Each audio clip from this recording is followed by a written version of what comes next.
Ya, seorang ulama kalau dia meninggal, jadi sulit untuk mencari penggantinya. Tapi kalau seseorang yang sedang berkuasa atau pimpinan, kalau meninggal banyak yang antri untuk menjadi penggantinya ya. Di sini kita akan membahas politik terkini di Indonesia, pro kontra Bahlil gantikan Erlangga Hartarto jadi ketua umum partai. Idrus Marham versus Agung Laksono. Jadi ceritanya Erlangga ini sudah turun, dan beberapa video saya buat di channel saya Firman Panipahan Channel bahwa Erlangga itu turun penuh dengan kejanggalan ya. Dia mengundurkan diri.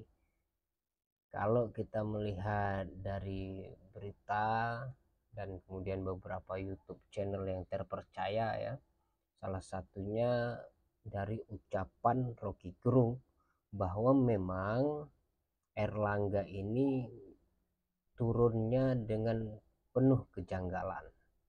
Dia dalam tanda petik berdasarkan analisis Rocky Gerung, Erlangga ini diamputasi oleh Jokowi untuk kepentingan ya, tentunya kepentingan Jokowi sendiri gitu ya.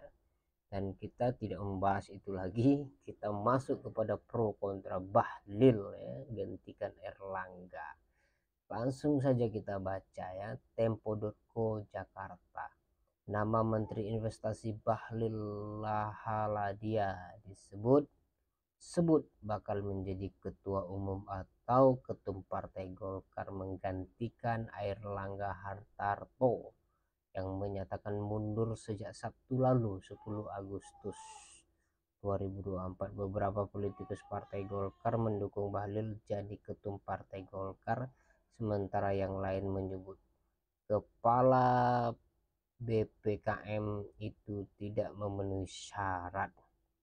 Ya, sekarang sudah ada pro kontra di dalam Golkar, dan itu pasti sudah dibaca ya bagi mereka yang melakukan apa katakanlah kontroversi ini gitu, atau dalam tanda petik kejanggalan turunnya Erlangga itu ya. Tentu ini sudah terbaca sejak awal bahwa ketika Erlangga turun maka akan ada pro kontra di dalam tubuh Golkar.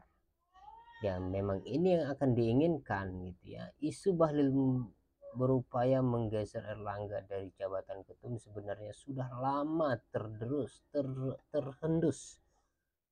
Pada Maret lalu, koran Tempo melaporkan Bahlil bakal menjadi ketum Golkar dibarengi wacana Presiden Jokowi atau Jokowi masuk Partai Beringin itu. Sumber internal Partai Golkar dan kolega menyebut Bahlil akan memberikan jabatan tinggi kepada Jokowi andai menjadi ketum. Dalam politik kita lanjut.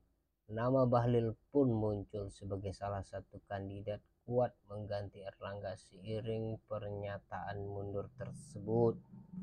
Hal itu diungkapkan oleh Direktur Eksekutif Poltreking Indonesia Hanta Yuda. Dalam analisanya ia menjelaskan jabatan ketum Partai Golkar kerap kali dipegang oleh tokoh yang juga menduduki posisi strategis di pemerintahan. Kriteria itu ada pada Bahlil. Bahlil diketahui dekat dengan Jokowi. Dilansir dari majalah Tempo edisi Ahad 3 Maret 2024 berjudul Ambisi Tinggi Mantan Sopir. Keduanya dekat setelah Bahlil menjadi ketua umum Himpunan Pengusaha Muda Indonesia atau HIPMI ke-26. Kala itu Bahlil membentuk Relawan Pengusaha Muda Nasional atau REPNAS. Pada November 2018 organisasi ini ikut menyokong pasangan Jokowi Ma'ruf Amin pada Pilpres 2029. Jadi sejarahnya jelas ya, bahwa Bahlil dengan Jokowi ini sudah lama menjalin hubungan gelap ya. Setelah terpilih kembali, oke, keliru. Setelah terpilih kembali sebagai presiden dalam pemilihan umum atau pemilu 2019, Jokowi lalu memboyong Bahlil masuk kabinet. Awalnya pada Oktober 2019, Presiden melantiknya sebagai Kepala BKPM. Setelah itu Bahlil diangkat menjadi Menteri Investasi atau Kepala BKPM pada April 2021 seiring pembentukan Kementerian Investasi.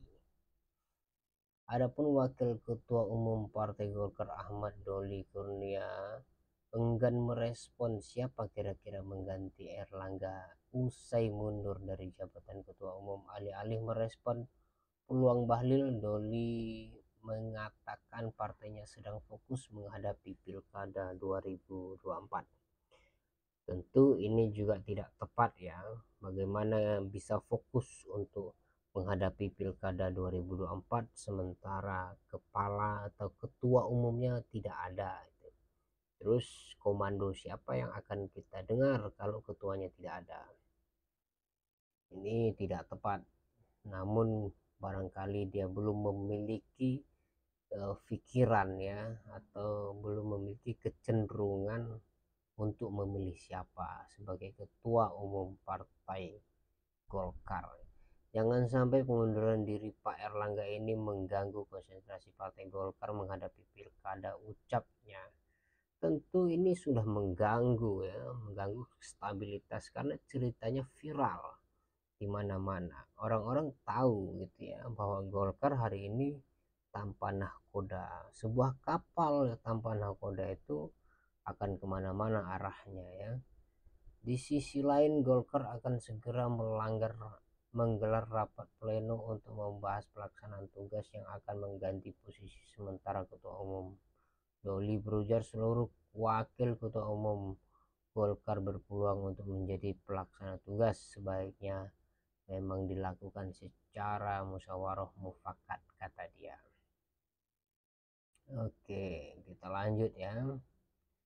Sementara itu Bahlil Lahadalia dipastikan tidak akan menjadi pelaksana tugas atau PLT Ketum Partai Golkar, sebab Bahlil bukanlah pengurus di Partai Golkar. Hal itu disampaikan Ketua Dewan Badan Pemenangan Pemilu DPP Partai Golkar Idrus Marhan dengan dialog di Kompas TV pada Selasa 13 Agustus. Bahlil itu tidak mungkin jadi PLT karena bukan pengurus, kata Idrus.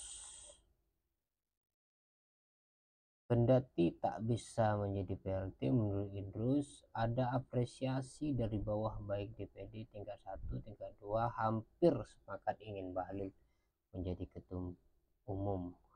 Aspirasi dari bawah dari DPD 1, DPD 2 hampir sepakat ingin supaya Bahlil yang menjadi ketua umum, kata Idrus. Itu ya, kejanggalan dengan kejanggalan terjadi ya. Sehari sebelumnya pada Senin 12 Agustus 2024, Idrus juga telah mengungkapkan bahwa Bahlil merupakan kandidat terkuat. Kita ringkas saja ya, ini panjang sekali beritanya. Ini dia.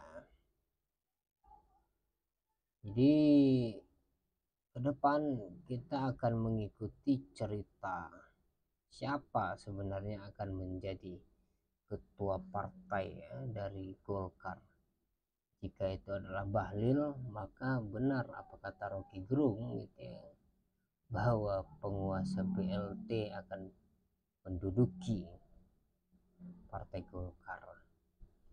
Dan kalau itu terjadi, tentu sesuai dengan apa yang dikatakan Bahlil, Jokowi akan masuk ke dalam Partai Golkar dan menduduki posisi strategis, entah itu menjadi Dewan Penasehat atau apalah itu ya, kita saksikan di bulan-bulan yang akan datang di politik Indonesia terkini.